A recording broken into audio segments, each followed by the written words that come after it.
আসসালামু আলাইকুম সম্মানিত চাকরি প্রার্থী ভাই ও বোনেরা, আশা করি সকলে ভালো আছেন এবং সুস্থ আছেন।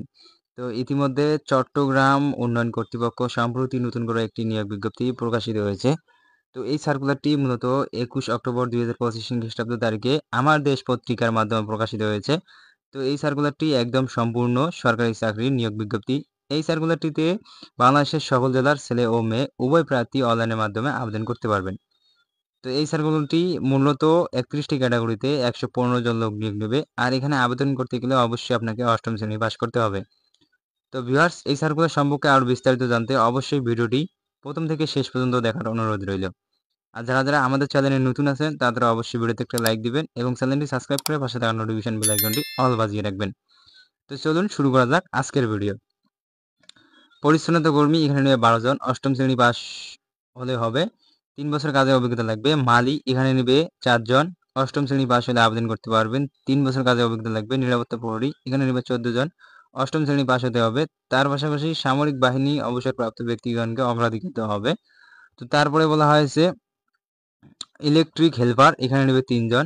এখানে ৮ম শ্রেণী পাস হলে হবে। ৩ বছরের কাজের অভিজ্ঞতা লাগবে। প্রসেস সার্ভার এখানে নেবে 3 জন।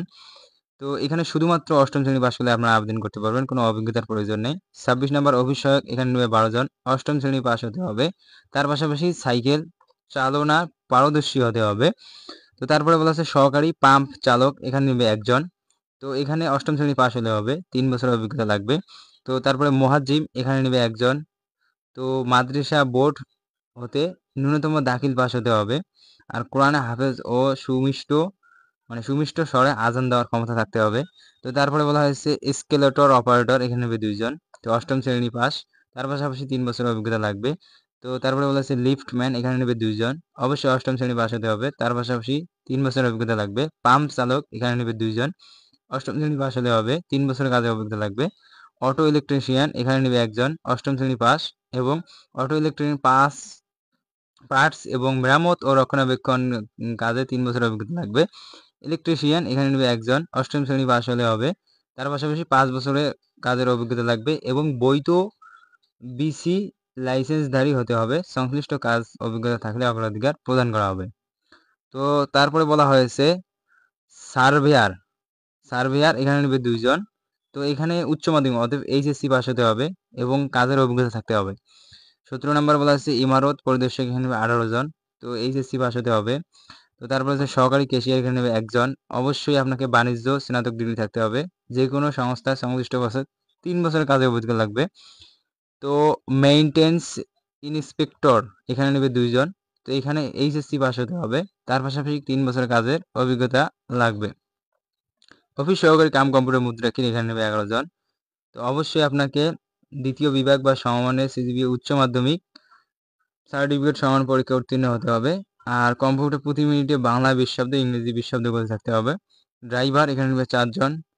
সংশ্লিষ্ট কাজে 3 বছরের বৈধ ড্রাইভিং লাইসেন্স সহ অভিজ্ঞতা থাকতে হবে। 8ম শ্রেণী পাস করলে আবেদন করতে পারবেন। ড্রাফটসম্যান এখানে নেবে 4 জন, 3 বছরের অভিজ্ঞতা লাগবে এবং প্রশিক্ষণ প্রতিষ্ঠান হতে নকশাবিদ হিসেবে ডিপ্লোমাধারী হতে হবে।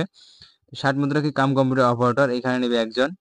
তো অবশ্যই কোনো বিশ্ববিদ্যালয় হতে সিজিপিএতে স্নাতক বা সমান ডিগ্রি থাকতে হবে এবং বাংলায় 25 শব্দ, ইংরেজি 30 শব্দ গতি থাকতে হবে। মার্কেট সুপারিনটেন্ডেন্ট এখানে নেবে 1 জন, স্নাতক ডিগ্রি সহ 5 বছরের কাজের অভিজ্ঞতা থাকতে হবে, তাহলে আপনারা এই পদে আবেদন করতে পারবেন। তো 9 নম্বরে বলা হয়েছে 60 লিপিকার কাম কম্পিউটার অপারেটর এখানে নেবে 2 জন।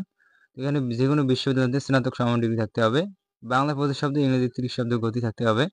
তারপরে জুনিয়র হিসাবরক্ষক এখানে নেবে 1 জন। বাণিজ্য সমমান স্নাতক ডিগ্রি থাকতে হবে। 4 বছরের অভিজ্ঞতা থাকতে হবে। 7 নাম্বার বলা হয়েছে জিআইএস অপারেটর এখানে নেবে 3 জন। এখানেও কোনো প্রতিষ্ঠান হতে সায়েন্স, কম্পিউটার ইঞ্জিনিয়ারিং, স্থাপত্য প্রকৌশল ডিপ্লোমা, জিআইএস এর উপর ট্রেনিং সহ সম্পর্কিত কাজে 2 বছরের অভিজ্ঞতা থাকতে হবে। ইকোনমিক অ্যানালিস্ট এখানে নেবে 1 জন। হিসাব বিজ্ঞান, ফাইন্যান্স মাস্টার ডিগ্রি, এমবিএ সংশ্লিষ্ট বছর 5 বছরের অভিজ্ঞতা থাকতে হবে। জনসংযোগ কর্মকর্তা এখানে 1 জন নেবে। প্রথম শ্রেণী মাস্টার ডিগ্রি অথবা দ্বিতীয় শ্রেণী মাস্টার ডিগ্রি থাকতে হবে। 4 নাম্বার স্টাফ অফিসার এখানে 1 জন নেবে। প্রথম শ্রেণী মাস্টার্স ডিগ্রি অথবা দ্বিতীয় শ্রেণী মাস্টার্স ডিগ্রি থাকতে হবে। 3 নাম্বার সহকারী প্রোগ্রামার এখানে 1 জন নেবে। কোনো বিশ্ববিদ্যালয় হতে সায়েন্স, কম্পিউটার সায়েন্স ও ইঞ্জিনিয়ারিং, ইলেকট্রনিক্স ইঞ্জিনিয়ারিং, ইনফরমেশন এবং কমিউনিকেশন টেকনোলজি সংশ্লিষ্ট বিষয়ে সিজিপিএস সহ স্নাতক সমমানের থাকতে হবে। কমিউনিটি কর্তৃক নির্ধারিত পদ্ধতি অনুসরণপূর্বক লিখিত পরীক্ষায় উত্তীর্ণ হতে হবে, তাহলে আপনারা আবেদন করতে পারবেন। তো তারপর 2 নম্বরে বলেছে সহকারী স্থাপত্য, এখানে নেবে একজন। স্বীকৃত বিশ্ববিদ্যালয় হতে স্থাপত্য স্নাতক ডিগ্রি থাকতে হবে। সর্বশেষ 1 নম্বর সহকারী প্রকৌশলী, এখানে নেবে 2 জন। সিভিল ইঞ্জিনিয়ার ও স্নাতক ডিগ্রিধারী এবং সমতুল্য শিক্ষাগত যোগ্যতা অধিকারী থাকতে হবে। সরকারি বিধিবদ্ধ প্রতিষ্ঠান সময় বাস্তব প্রশিক্ষণ ও অভিজ্ঞতা সম্পন্ন প্রার্থীদেরকে অগ্রাধিকার দেওয়া হবে। তো ভিউয়ার্স, এই ছিল মোট 31টি ক্যাটাগরি শিক্ষাগত যোগ্যতা ও অভিজ্ঞতা আলোচনা করলাম। তো এখন আসি নিচে মূল কথায়। কিছু শর্তাবলী আছে সার্কুলারের। আবেদনকারী প্রার্থীকে অবশ্যই বাংলাদেশের নাগরিক এবং স্থায়ী বাসিন্দা হতে হবে। আবেদনপত্র নিম্নলিখিত বিবরণ থাকতে হবে।